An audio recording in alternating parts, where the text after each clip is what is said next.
como bien me ha presentado Asun, yo vengo hoy a hablaros de cómo influye la microbiota intestinal en el control glucémico. Y es que no sé si algunos de vosotros habéis empezado a escuchar sobre ese concepto de la microbiota intestinal. Parece que ahora todo es culpa de la microbiota intestinal, ¿no? Distintas enfermedades, incluso trastornos digestivos, ¿no? Y parece que ahora se escucha mucho hablar de ella. Y es que hasta hace muy poquitos años es verdad que no habían técnicas tan avanzadas como tenemos ahora para conocer ese microsistema que tenemos conviviendo dentro de nosotros, ¿no? Entonces, claro, gracias a estas técnicas tan avanzadas que tenemos actualmente, pues podemos conocer todos los microorganismos que habitan en nuestro cuerpo y conocer sus funciones. Y hemos visto que realmente interviene en muchísimas funciones de nuestro organismo y, como no podía ser de otra forma, también interviene en la regulación de nuestra glucosa.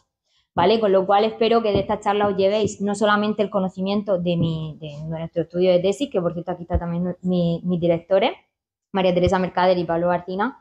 Gracias a ellos precisamente estoy haciendo este estudio. Y entonces, pues, aparte de que os llevéis esa información, pues también me gustaría aportaros algo, evidentemente, para vuestro día a día, que podáis cuidar vuestra microbiota y que con ello también podáis cuidar y regular mejor también vuestra glucemia gracias a ese cuidado de la microbiota intestinal.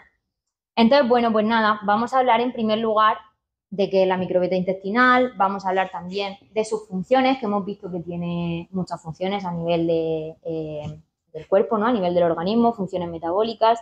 También vamos a ver cómo se forma esa microbiota a lo largo de la vida, ¿no? Con qué microbiota nacemos y cómo va cambiando a lo largo de todas las etapas de la vida. Y también vamos a ver qué sería esa microbiota saludable, cuál sería ese ecosistema bueno, que podríamos decir, para que todas nuestras funciones del cuerpo pues vayan bien, ¿no? ¿Cuál sería esa microbiota saludable? ¿Y qué no sería esa microbiota saludable? Seguro que muchos de vosotros también habéis escuchado hablar de la disbiosis, ¿no? Ese desequilibrio de la microbiota intestinal, ¿vale?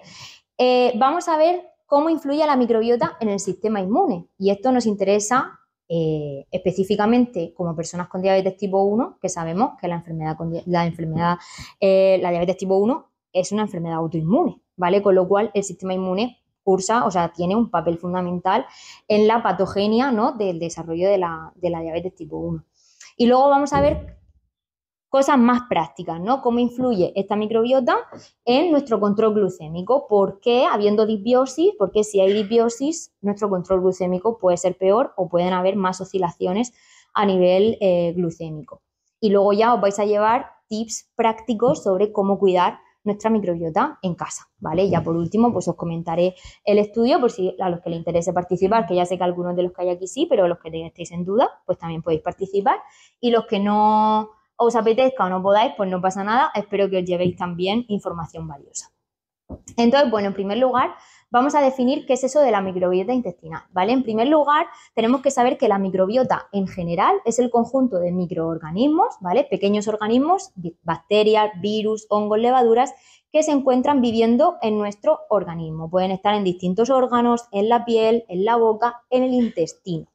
Ahí en el intestino es donde habitan la mayoría de ese microsistema, ¿no? De esos microorganismos, y es donde precisamente juega un papel fundamental. Ahora veremos que tiene funciones muy específicas y que interviene en muchas funciones de nuestro organismo, además de protegernos también contra otras sustancias perjudiciales que quieran colonizarnos, ¿no? O que quieran entrar en nuestro organismo. ¿Y quién ha escuchado alguna vez eso de que la microbiota es el segundo cerebro?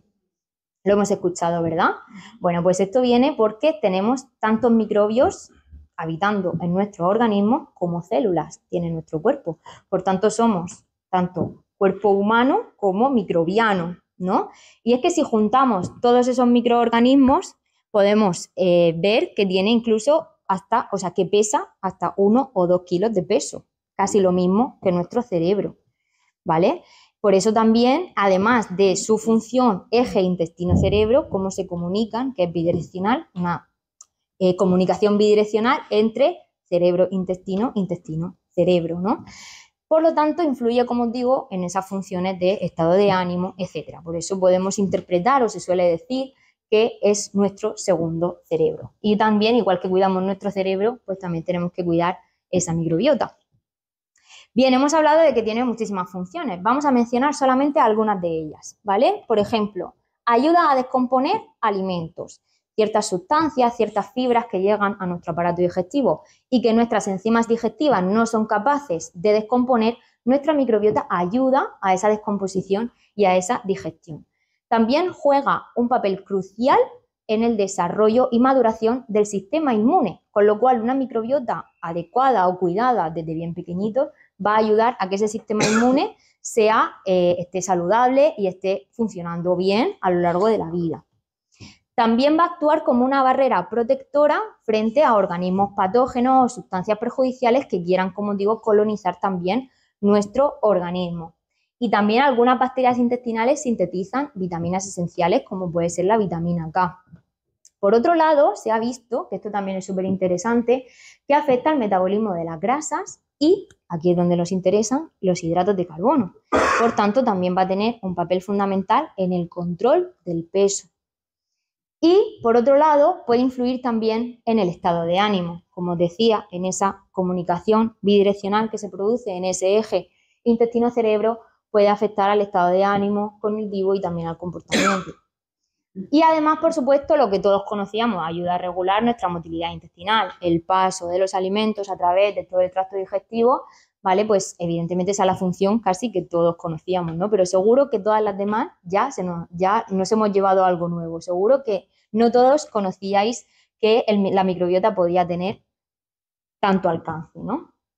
Bien, ¿y cómo se forma esa microbiota? La microbiota empieza a formarse desde el útero, a través de la microbiota de la placenta, y luego continúa evolucionando en el parto, a través de la vagina o por cesárea, y también con la alimentación, con leche materna o con leche artificial.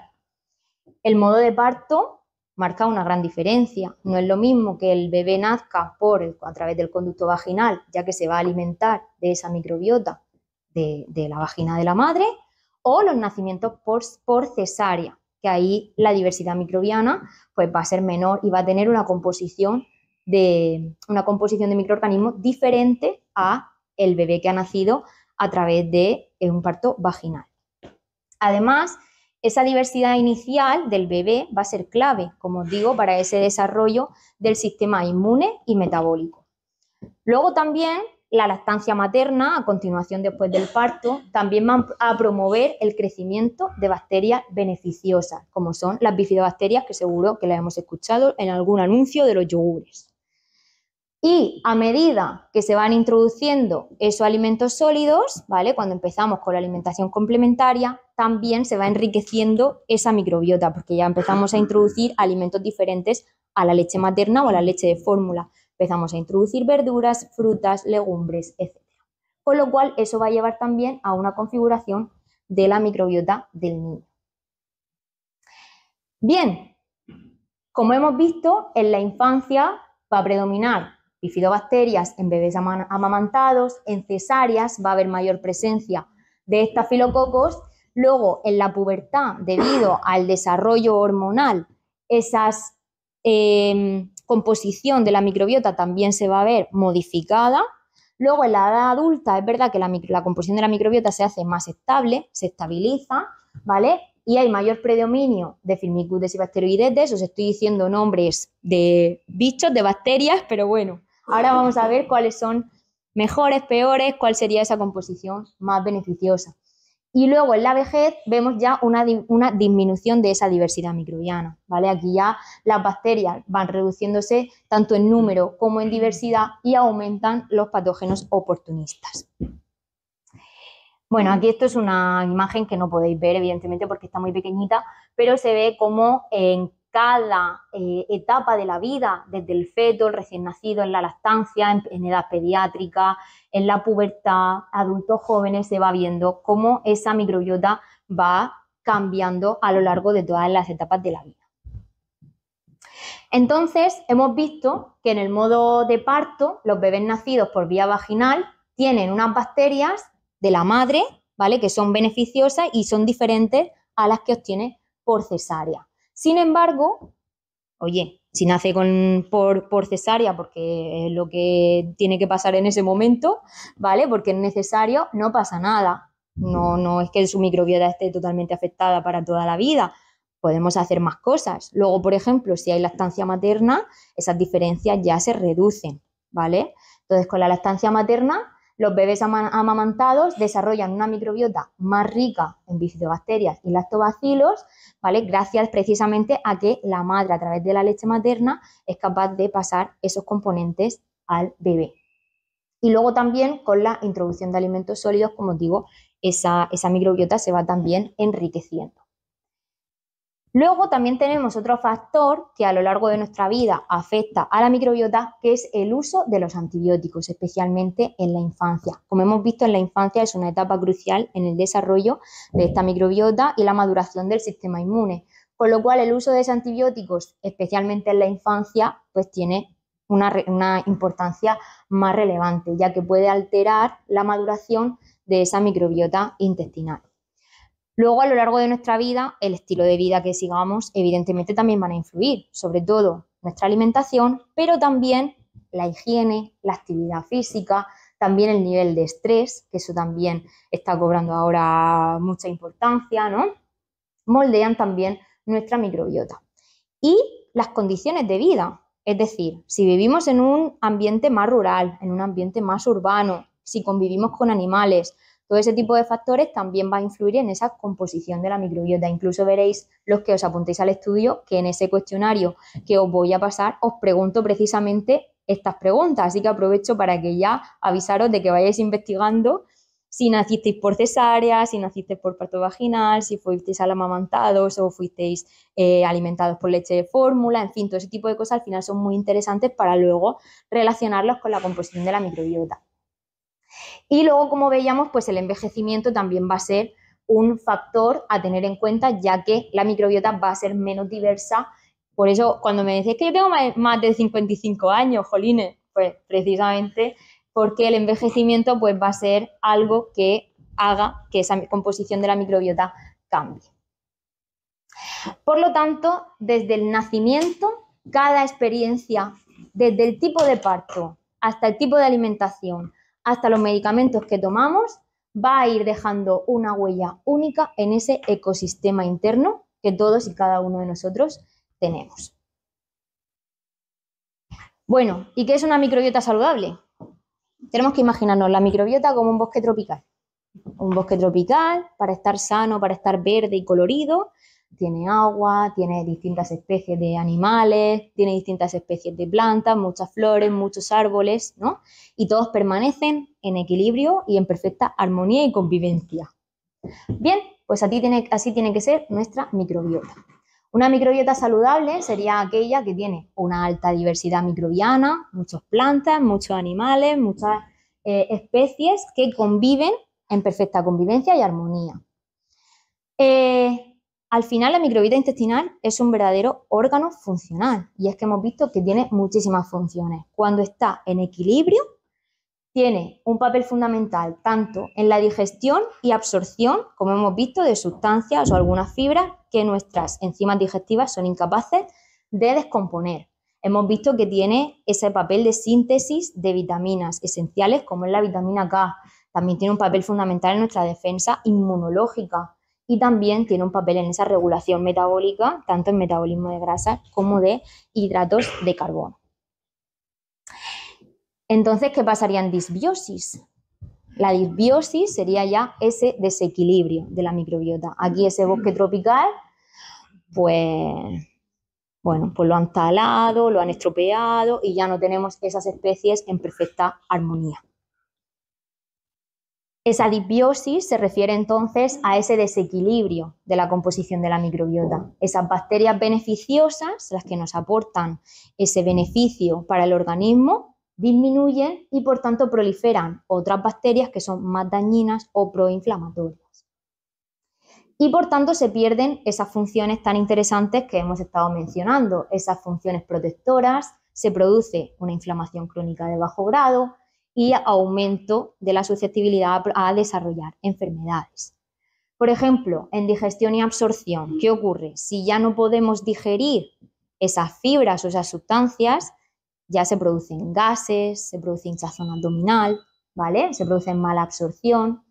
También se puede producir inflamación crónica de bajo grado, ¿vale? Porque esto puede venir acompañado de una permeabilidad intestinal, que también hablaremos de ella. Se producen problemas metabólicos, aquí hablaremos de la regulación de la glucosa, ¿vale? Y unas defensas bajas que nos va a llevar al desarrollo de, son más susceptibles para el desarrollo de infecciones u otras enfermedades.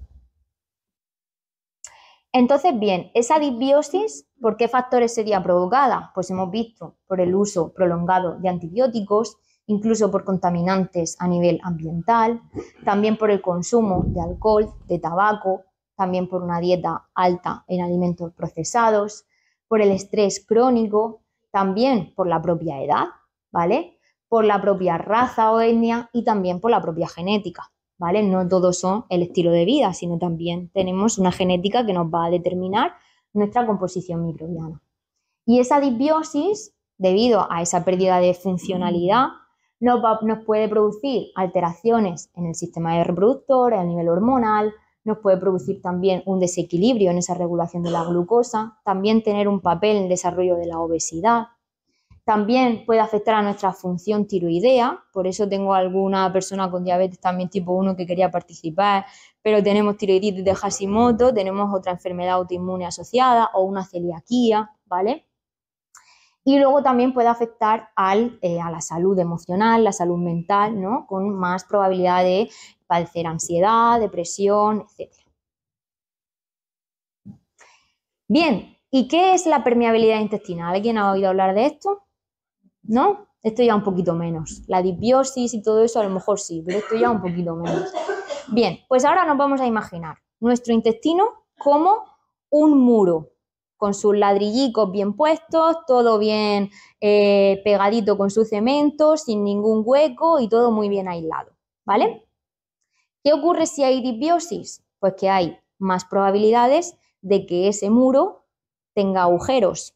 Si tenemos nuestra casa poco aislada o no muy bien aislada, que nos entra frío y todo este tipo de cosas, ¿no? Pues aquí entran partículas al torrente sanguíneo, como son los lipopolisacáridos, que no nos interesan nada. Son sustancias que lo que van a hacer es alterar nuestro sistema inmune, que se ponga en alerta, en modo lucha, ¿vale? Con lo cual nos va a producir una inflamación sistémica de bajo grado, ¿vale? Entonces, disbiosis que puede producir esa permeabilidad intestinal. Una sustancia que voy a hablar mucho, y quiero ya que más o menos se os quede en vuestra cabeza, es el butirato. El butirato es un ácido graso de cadena corta que lo vamos a sintetizar nosotros mismos gracias a la alimentación, que es lo que vamos a ver como pautas o claves prácticas que os vais a llevar para casa para que podáis sintetizar o podamos sintetizar ese butirato nosotros mismos. ¿Y qué es el butirato? Pues es una sustancia, un ácido graso de cadena corta, que va a ser ese cemento, el cemento que hemos visto que nos falta y que hace que esos ladrillos no estén bien pegadicos, ¿vale? Pues ese butirato va a hacer que la permeabilidad intestinal se reduzca, ¿vale? Entonces, vais a ver que esa sustancia va a ser muy importante. Bien, ¿y por qué microbiota y diabetes tipo 1? Bueno, yo creo que ya os he dado alguna pincelada, sistema inmune, enfermedad autoinmune, ¿no? Y es que, bueno, al final hemos visto que la microbiota intestinal influye en esa maduración del sistema inmune y por tanto desempeña un papel súper importante en el desarrollo de enfermedades autoinmunes como es la diabetes tipo 1, ¿vale? En este caso, esa disbiosis intestinal, esa permeabilidad intestinal va a producir que nuestro sistema inmune se ponga en alerta y que haya una respuesta inmunológica que destruya esas células beta del páncreas, ¿vale? Pero, ¿qué fue antes? ¿El huevo o la gallina? ¿Tenemos diabetes por una disbiosis o hay disbiosis por una diabetes? Ahí es donde está la tecla, ¿vale? Y luego en nuestro día a día, ¿cómo puede afectar a nuestro control glucémico? Bien, pues hemos visto que esas alteraciones en la diversidad microbiana va a reducir esas bacterias capaces de sintetizar butirato. Es decir, hay unas bacterias beneficiosas en nuestro intestino que se encargan de sintetizar ese cemento. Entonces, ¿qué ocurre con la diabetes? Que ese butirato se reducen esas bacterias y por tanto se reduce ese butirato, ¿vale? Por tanto, se desregula lo que viene siendo la liberación de hormonas incretinas que forman parte del metabolismo de la glucosa y mecanismos de apetito-saciedad. No pasa nada. Y entonces va a intervenir también esa permeabilidad intestinal que va a hacer que aumente esa inflamación sistémica y que por tanto el equilibrio de la glucosa pues tampoco sea el que más nos interese. En este estudio súper reciente del 2023, una revisión sistemática, nos decían ya que las personas con diabetes tipo 1 presentan un desequilibrio en la microbiota intestinal. Es más, es un perfil comparado con una microbiota saludable, se ven las diferencias bastante claras. Se observan menos bacterias buenas, menos bacterias beneficiosas que sintetizan butirato, ¿vale? Que sinteticen ese cemento. Tenemos menos de ese tipo de bacterias. Y además tenemos mayor presencia de bacterias como las bacteroides que se asocian con inflamación y con niveles altos de hemoglobina glicosilada. Cuando esa microbiota está desequilibrada, se produce esa inflamación crónica de bajo grado y que por tanto también afecta a cómo nuestro cuerpo responde a la insulina, es decir, resistencia o sensibilidad a la insulina. En resumen, nuestra microbiota intestinal tiene un impacto directo sobre el sistema inmune y metabólico. La disbiosis se va a asociar con un mayor riesgo de desarrollar enfermedades autoinmunes, diabetes tipo 1, tiroides de Hashimoto, enfermedad celíaca, ¿vale? La intervención en la microbiota podría representar esa estrategia terapéutica adicional a nuestra insulina, a nuestros antidiabéticos orales y podríamos restaurar esa microbiota a una microbiota un poquito más saludable para ayudar a ese control glucémico y también a prevenir otro tipo de enfermedades, infecciones, etc. Y es básicamente lo que buscamos con nuestra investigación. Y ahora bien, para que os llevéis aspectos muy prácticos para casa en cuanto a cómo cuidar nuestra microbiota, ¿vale? Hemos visto que la dieta influye mucho en esta composición de la microbiota, ¿verdad? Pues vamos a ver que, bueno, aparte de frutas, verduras y todo eso, ahora os voy a decir alimentos concretos, ¿vale? El estilo de vida, estrés, falta de sueño, inactividad física también van a afectar negativamente a esa microbiota. Y antibióticos, evidentemente, son esenciales en algunos casos, aunque tenemos que ser responsables con el uso y estar siempre supervisados por nuestro médico y tomarlo siempre que sea estrictamente necesario. Bien, vamos a hablar de alimentos. Tenemos, que seguro que esto también lo hemos escuchado, alimentos prebióticos y probióticos. Vamos a ver la diferencia, ¿vale? Los alimentos prebióticos serían aquellos alimentos que tienen fibras no digeribles, es decir, mis enzimas digestivas son incapaces de descomponer esa fibra. Entonces, ¿qué hace? Llega intacta al colon y esas bacterias beneficiosas hacen y se lo comen, ¿vale? ¿Y qué hace esa bacteria? Fermenta y libera butirato, que es justo el cemento que yo necesito para mi intestino, ¿vale? Esta fibra no digerible o esta fibra fermentable se encuentra en alimentos como el ajo, la cebolla, el plátano, los espárragos, la avena. Y luego tenemos los alimentos probióticos. En esos alimentos probióticos encontramos ya directamente los microorganismos vivos, ¿vale? Y son en cantidades adecuadas, aportan esos beneficios extra también a nuestra salud intestinal. Y serían los que se encuentran en los alimentos fermentados, como son el yogur, el kéfir, el chucrut, el miso, ¿vale? Vamos a comentar algunos de ellos también. Entonces, diferencias principales. Los alimentos prebióticos sería el alimento de nuestras bacterias beneficiosas. Y el probiótico sería directamente la bacteria, el bicho, ¿vale? Tenemos dos tipos de fibra, la fibra soluble y la fibra insoluble. Y tenemos que tener un equilibrio entre las dos. La fibra soluble sería esa fibra prebiótica, esa fibra fermentable, esa fibra que produce butirato, ¿vale? Como os digo, es un superalimento para nuestras bacterias beneficiosas. Cuando consumimos este tipo de fibra, sintetizamos butirato. ¿Y dónde la podemos encontrar? En avena, legumbres, frutas, verduras y semillas de chía y semillas de lino, siempre hidratadas. ¿vale? Las semillas de chía las podéis ver hasta en Mercadona, semillas de lino también, pero siempre las tenemos que consumir hidratadas, no añadirlas así en la ensalada y consumirlas crudas, que eso conforme mientras sale, ¿vale? Tenemos que cogerlas y durante unas horas previas dejarlas, o sea, toda la noche, por ejemplo, a remojo, para que veáis que va a formar como un gel, ¿vale? Y esa es la fibra soluble, ¿vale? Esa es la fibra fermentable que está formando ese gel. Y luego tenemos la fibra insoluble. La fibra insoluble va a actuar como escoba, va a limpiar, ¿no? Va a limpiar todo nuestro intestino, favoreciendo ese tránsito intestinal, que esa fibra sí que la conocemos todos. La fibra que nos ayuda a ir al baño, ¿no? Que se encuentra en los cereales integrales, se encuentra en los frutos secos, se encuentra en las verduras, en la piel de las frutas, ¿vale? En el salvado de trigo. Y algo que también se está conociendo, un componente que ya se está conociendo últimamente y que está cobrando también muchísimo protagonismo, es el almidón resistente. El almidón resistente es un almidón que resiste al ataque o descomposición de nuestras enzimas digestivas, con lo cual también sirve de alimento para esas bacterias beneficiosas que nos van a producir ese butirato. ¿Y cómo lo podemos incorporar a la dieta? ¿Dónde se encuentra este almidón resistente? Pues lo que tenemos que hacer es crearlo. Esto lo tenemos que fabricar nosotros. Se encuentran algunos alimentos, pero la gran mayoría lo podemos fabricar nosotros.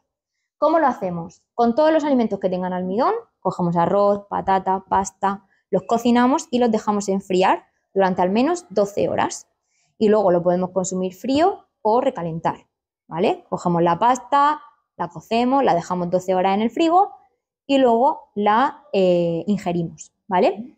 Y para darle un poquito más de interés tanto a la fibra, como hemos visto, como a este almidón resistente, esto tiene un índice glucémico más bajo que la patata normal. Si hacemos una patata enfriada o una patata normal, el índice glucémico de esa patata enfriada va a ser menor y además va a ser alimento para nuestro microbiota, o sea que nos va a ayudar en las dos cosas.